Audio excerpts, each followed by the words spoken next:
Hey everyone, it's Jenna. Welcome back to my channel. Today's video, if you can't already tell from the title, is going to be a Q&A. And I decided to do this because I've had a couple of requests. I usually do pretty structured videos, so I thought it'd be kind of fun for you guys to get to know me a little bit. And we are in the middle of just a bajillion house projects. Like 3 rooms are currently being redone.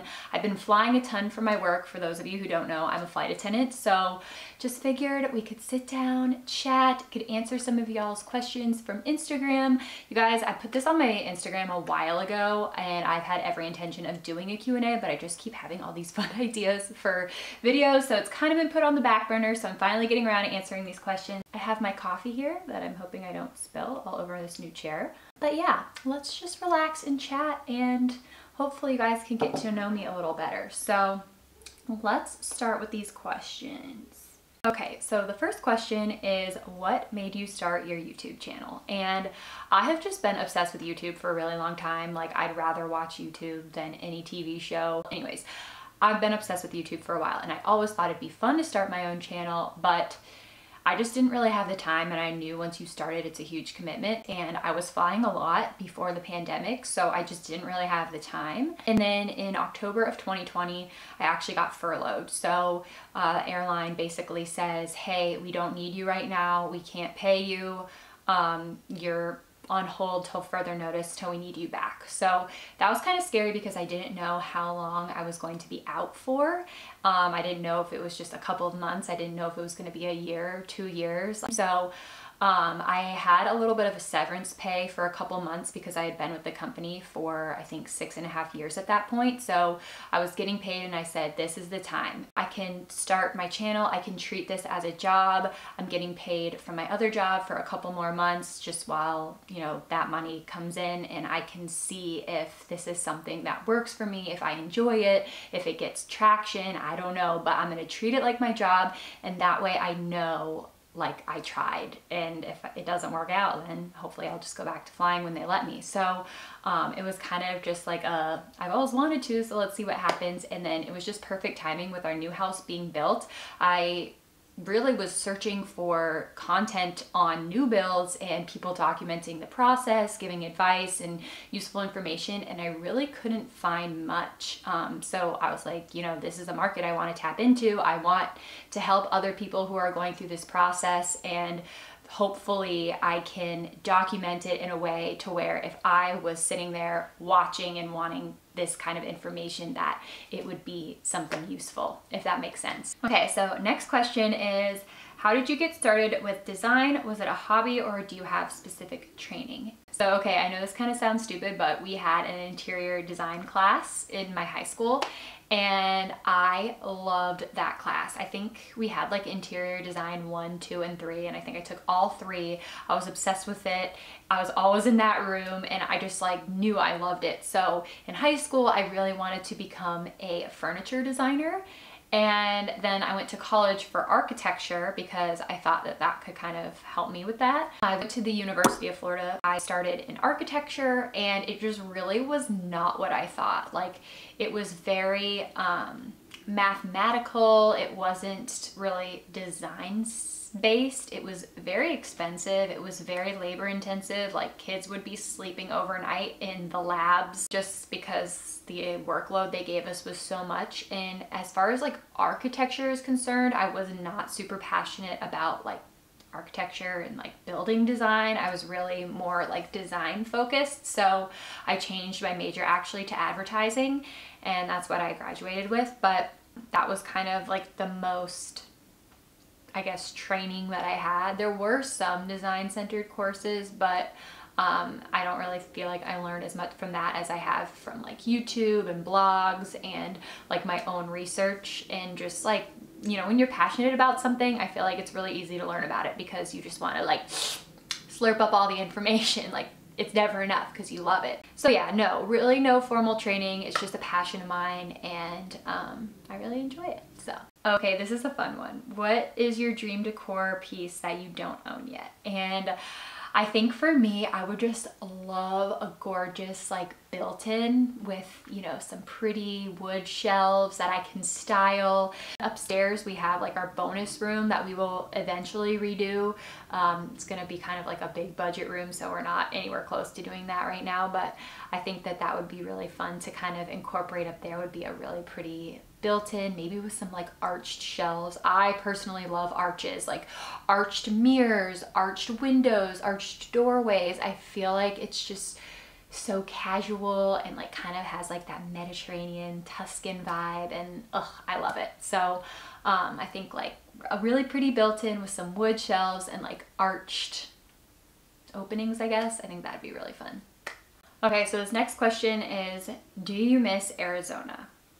And I almost didn't want to answer this question because I feel like I'm being very negative, but I just want to be real with you guys, and this is like honestly how I feel. So after being in Charlotte we've been in Charlotte for a little bit over a year now, and I miss Arizona every day. Like, that was my place. I moved there and I was like, this is the most unique, beautiful spot I've ever been. I loved all of the hiking. There were so many good restaurants. There was actually surprisingly a lot of water activities to do. They had lots of lakes. They had the Salt River, which you could float down.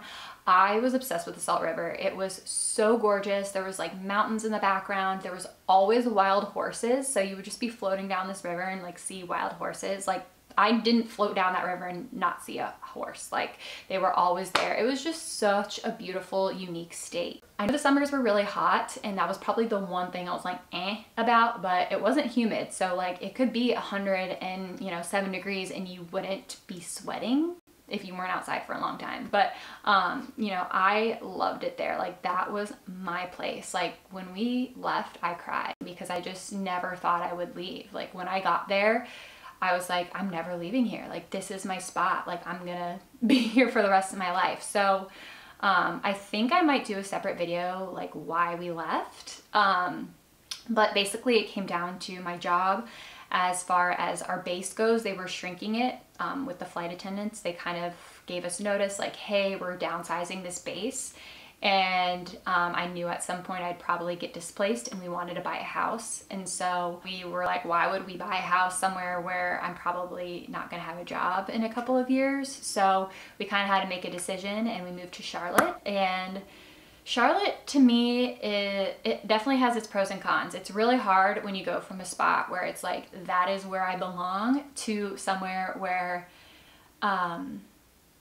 you know, I do not love the city of Charlotte. There are definitely things that I like about it, but I personally don't see us being here for the rest of our lives or anything like that. I'm obsessed with our house and I love it so much, and I love our neighborhood and like where it's located. But as far as like the city as a whole, I've not yet been very impressed. We also have been here during, you know, this pandemic, and we moved here April of 2020. So I'm hoping that maybe once things go back to normal, I can kind of see a different side of Charlotte that I haven't seen. I'm still trying to be open-minded. But yeah, I miss Arizona every day. Okay, so next question is, what is the square footage of your house? And we have kind of like an unfinished room, so I believe it's right at 2,000 square feet without the finished room. It's like not counted in the overall square footage. And then if we were to do that, I think it adds another 200. So it's like roughly like has the full potential for 2,200 square feet. Okay, so next question is, what is your design style? And this is kind of a tough one because I think a lot of you are looking for me to kind of answer and say, oh, it's, you know, rustic. And then you type in rustic style rooms and like it comes up with a bunch of stuff. But I feel like style is very subjective, and for certain styles, it's kind of hard to like pinpoint them down with just one word. So I'm going to use like a couple words maybe to describe my style, but I think I have a modern rustic style with touches of California coastal, if that makes sense. California coastal is typically a little bit more modern and less, you know, beachy, if that makes sense. Like, there's no seashells or lighthouses and stuff like that. It's more of like muted beachy tones and accessories added to design, if that makes sense. So yeah, if I had to pin my style down, I would say it's a modern rustic California coastal casual style, which good luck typing that one into Pinterest. I feel like if you guys are looking for inspiration, I would really recommend typing in designers over typing in like a style to search engine. I really like Halfway Holistic on Instagram. I love her style. She's kind of like a home blogger, and she's got very neutral, muted tones and just like very casual, like calming spaces. I really like her stuff, and she incorporates lots of affordable decor in there. It's not all like super expensive, and she links everything, so she's really great. Another one that I'm like obsessed with is, I think it's JC or Jackie, I don't know, J-A-C-I Daily on Instagram, and she lives in Arizona, and I just love her style. She's like renovated her whole house. She has great taste, great style. I love, love, love the look of her home. She does such a good job. So she's another one. Another one that's really good on Instagram is the Hillary style.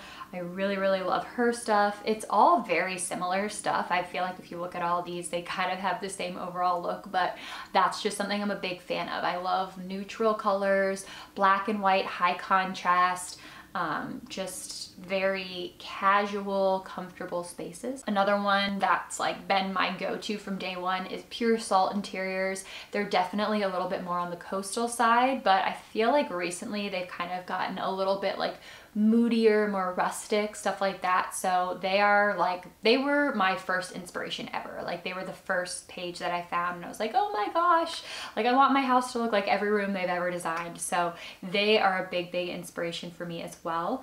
Okay, so I get a lot of questions about Mike, so I'll answer like a couple of them. One is, how did you guys meet? And I think I'm actually going to do a separate video on this. I think it'd be fun with us both there kind of talking about it more in depth. But we actually met in Vegas, which is funny because neither of us are like big partiers or anything. So yeah, we met in Vegas, and someone else asked what he does for work, and Mike is a nurse. So he works in a hospital, like a general floor. So that's what he does. I also get a lot of questions about our floors. For those of you who watched our moving disaster video, like, did your floors have any permanent damage? And yes and no. So there's no visible damage anymore. Like you look at it, it doesn't look bad at all, but when you walk over it, it creaks. So I don't know if that has more so to do with like the padding underneath the floor, like got wet and shrunk or something, and it like kind of bows or something.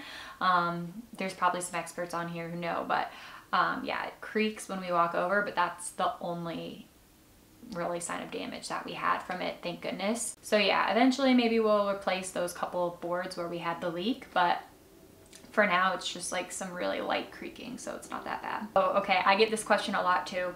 Would you just stay at home and do YouTube and not go back to flight attending? And I honestly had that as my main goal starting out. So when I started my channel, I was like, it'd be great if I could get this off the ground. I wouldn't have to go back to flight attending. I could kind of start my channel, and that could be my job.